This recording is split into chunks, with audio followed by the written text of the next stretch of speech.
Bienvenidos a Milenio Mercados en Perspectiva, aquí como todas las semanas, con el licenciado Jorge Gordillo, director de Estudios Económicos de Cibanco. Jorge, ¿cómo estás? Muy bien, Manuel. Y su servidor Manuel Somoza para platicar de temas económico-financieros en México y en el mundo.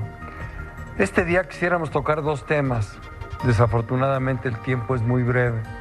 Uno es comentar el reporte de inflación que saca Banco de México cada trimestre, que más que un reporte de inflación, ellos lo que hacen es un análisis de cuál es la situación del país en lo general, evidentemente en la parte económica. Es un documento bien interesante que ojalá y lo pudieran leer todo. Y en segundo lugar, bueno, vamos a tocar el tema del coronavirus. Sin embargo, vamos a empezar por el primero.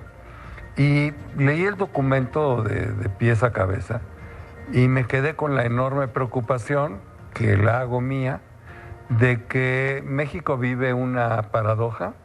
Tenemos estabilidad en algunas variables financieras, sin embargo eso no es suficiente. Lo que preocupa es que la inversión está parada y el crecimiento está muy comprometido. De hecho, las mejores estimaciones de crecimiento andan en 1%. El propio Banco de México bajó su estimación, que era del 0.8 al 1.8, y la bajó al 0.5 al 1.5. Entonces las cosas no se ven bien. Y ahora con el tema del coronavirus, pues perdón, pero se ven peor. Así es. Vamos a poner en pantalla un cuadrito que viene en este reporte. La fuente es el Banco de México, y vamos a dar cuenta de las cosas que le preocupan al banco y que hacemos nuestras, ¿no? Los riesgos para el escenario de crecimiento en el horizonte son los siguientes. Primero, un agravamiento de las tensiones comerciales, lo cual puede suceder en cada momento, en cualquier momento. Las noticias son buenas, ¿no? Sí. China se arregló en una primera etapa con Estados Unidos y, bueno, aquí simplemente se marca como un riesgo que eso pudiera descomponerse. La segunda preocupación es que se desacelere la economía y el comercio global por el brote de coronavirus. Bueno, pues ahí está, lo estamos viviendo. No podemos ser pesimistas ni fatalistas, pero la realidad es que ya está ahí, está afectando y seguramente va a provocar algunos problemas. Yo no estoy en posición de cuantificarlos porque no sabemos cuánto tiempo va a durar este tema. Que se observen episodios de volatilidad en los mercados financieros. Bueno, pues lo que estamos viendo ahora no puede ser peor, no puede ser más gráfico. La volatilidad es extrema en las bolsas de valores, en las tasas de interés, en la evaluación de las distintas monedas. Una mayor y más persistente debilidad de los componentes de la demanda agregada. ¿Qué quiere decir esto? Pues que no se ven rasgos de que la inversión se vaya a incrementar, desgraciadamente, o no a los niveles que lo requiere la economía mexicana. Y luego que nos puedan deteriorar en la calificación en la deuda de Pemex o la soberana. Por ejemplo, el viernes, para echarle leña al fuego, sale el dato de que Petróleos Mexicanos perdió el año pasado, tuvo una pérdida neta de 18,300 millones de dólares, el doble de la que tuvo en el 2018. Bueno, pues con esas cifras va a ser muy difícil que no nos pongan una mala calificación. El endeudamiento total quedó en 105,000 millones de dólares, a pesar del dineral que se le ha metido a la empresa durante todo el año pasado. Y luego que el ejercicio público sea menor al esperado, bueno, pues yo esperaría que no sucediera eso, ¿no? Ahora, dice, ¿qué cosas buenas pueden pasar para cambiar esto? Que el TEMEC propicie mayor inversión, pues ojalá y así sea. Además, el coronavirus, y veía un documento que tú preparaste, nos da la oportunidad de que a lo mejor algunas empresas piensen en cambiar sus plantas de China a México para que desde aquí puedan exportar a Estados Unidos. Creo que es una oportunidad. Ojalá y la tomemos, ojalá y estemos preparados, que haya más dinamismo en la producción en virtud de que tuvieron un principio con los chinos en materia comercial y a lo mejor desatoran un montón de cientos de millones de dólares que estaban detenidos por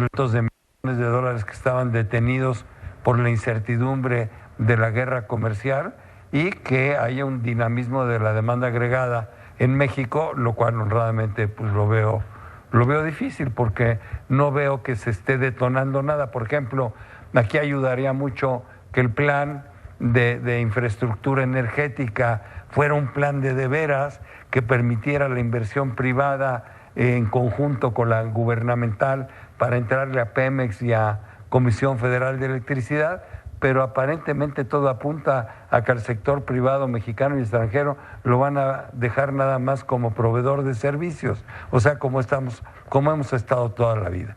Y eso creemos que no es una solución, pero eso es lo que veo. No sé qué comentarios tengas tú, mi querido Jorge. No, efectivamente, los comentarios que nos confirman las ideas que hemos estado diciendo las semanas pasadas. Lo interesante aquí es que el pronóstico es de poco crecimiento y los riesgos son muy altos a que se deterioren. O sea, todos estos riesgos a la baja son probables. Entonces es probable que las cosas pues vayan deteriorándose. Por ejemplo, lo acabas de mencionar muy bien, el coronavirus puede generar pues rompimiento en las cadenas de suministro y lo hemos dicho también, independientemente de la preocupación de vidas que el virus puede generar, la preocupación es que qué reacciones va a tomar los gobiernos para cerrar negocios o por cuánto tiempo, y esto le meta más presión a la estimación. La estimación ahorita del consenso de analistas privados es de 1% de crecimiento este año. O sea, sí esperan una mejora, incluso Banxico.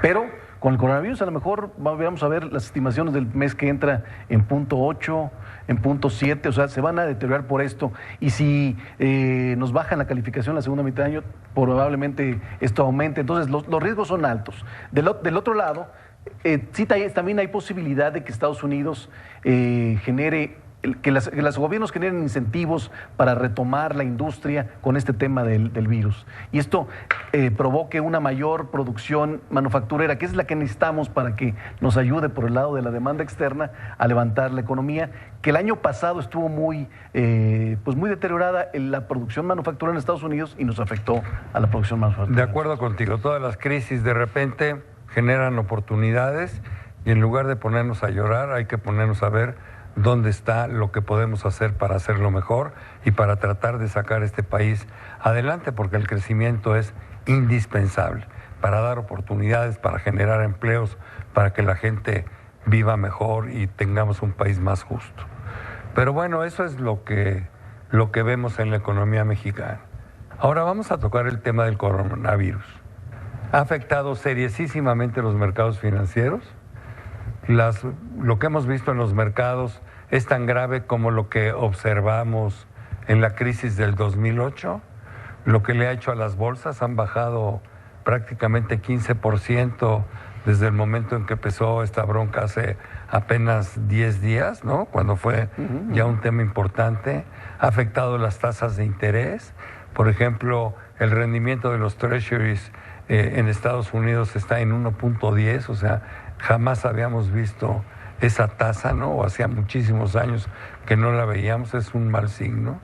Todas las monedas se han devaluado con respecto al dólar, porque el dólar es el que ha recibido el beneficio de ese miedo que se ha creado en la comunidad financiera internacional, pues han vendido sus activos que consideran más riesgosos y se refugian en lo que ven más seguro, que es el dólar. Entonces, por ejemplo, el peso, que había estado muy estable y muy fuerte, y lo habíamos dicho aquí muchas veces, y lo veíamos nosotros fuerte antes de que supiéramos lo de esta epidemia, bueno, pues se fue de niveles de 18.80, 18.90 a los niveles que estamos viendo arriba de los 19.75. El viernes en algún momento dado llegó a tocar los 19.90, ¿no? Cuando se confirmó en México que ya había 2 casos de infectados que, por cierto, vienen de Italia. O sea que, pues sí, las cosas son difíciles. El euro se ha devaluado también con respecto al dólar, todas las monedas de países emergentes. Pero a ver, tú que has estudiado a fondo este tema, vi un documento muy bien preparado que hiciste. ¿Cuál es tu opinión? Bueno, el virus estaba aumentando fuertemente. Hay casi cercanos a 85,000 contagiados ahorita en el mundo. Hasta ahí el mercado lo tenía más o menos medido. El problema es que de una semana para acá los infectados fuera de China se exponenciaron, ya hay más de 5,000 infectados, son 3 continentes los afectados, y lo que le preocupa al mercado es qué medidas va a hacer los gobiernos, decíamos, para contenerlo. Va a cerrar escuelas, va a cerrar empresas, como lo hizo China, y entonces esto tenga un efecto en las bolsas y efecto en la economía de los diferentes países. Que ya países. lo están descontando, ¿no? Por supuesto, yo creo que hasta con creces. Por ¿no? supuesto, los mercados descuentan y incluso descuentan el escenario peor. Ahora, lo que nosotros creemos es que esto no ha acabado aquí, porque como se está exponenciando los contagios, muy probablemente las siguientes semanas podamos ver los efectos más grandes. Lo que sí, con los años que tenemos nosotros en el sector financiero, podemos asegurar que el mercado financiero siempre se adelanta y siempre exagera. Entonces, la recomendación debe ser muy clara. En estos momentos hay que tener calma, hay que no entrar en pánico. Lo que sí va a pasar es, pues, pueden complicarse las cosas, pero tienen un tiempo. O sea, por el otro lado, la vacuna se está desarrollando, a lo mejor tarda 1 o 2 meses, pero en algún momento se va a contener y va a haber muchas oportunidades de compra en el sector financiero y también oportunidades de negocios, ¿no? Bueno, fíjate que lo que comentas es extraordinario. Me acuerdo en la crisis del 2008, el Standard & Poor's llegó a estar en 650 puntos y hoy está arriba de los 3,000, ¿no? O sea, se ha ganado una cantidad de dinero enorme y los que más ganaron fueron los que compraron cuando todos los demás estaban vendiendo, ¿no?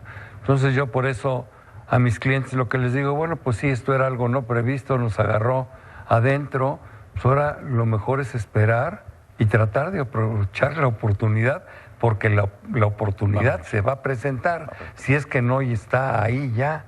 Las bajas han sido tan rápidas y tan pronunciadas, lo cual me agrada, porque lo peor es la muerte lenta, lo mejor es ver cómo suceden las cosas rápido, y porque ahí entonces las oportunidades también empiezan a resaltar.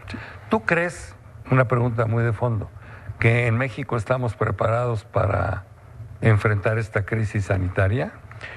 A lo mejor la preocupación es que lo que hemos escuchado del sistema de salud nos hace pensar que a lo mejor no, pero ya no es la primera vez que nos llega una enfermedad similar. La vivimos en 2013 y entonces sí hay ciertas medidas que tiene el país para tener este tipo es nueva el virus y hay que tener mucho cuidado, pero sí hemos vivido momentos donde hubo precauciones, sobre todo para enfermedades respiratorias, y bueno, no puedo decir que no se va a extender fuertemente el contagio, pero sí lo que creemos es que no es un problema de fundamento, es un problema coyuntural, y lo que tenemos que preguntarnos es hasta dónde va a llegar, a marzo, abril o a junio, ¿no? De acuerdo. Bueno, Jorge, pues se nos fue el tiempo.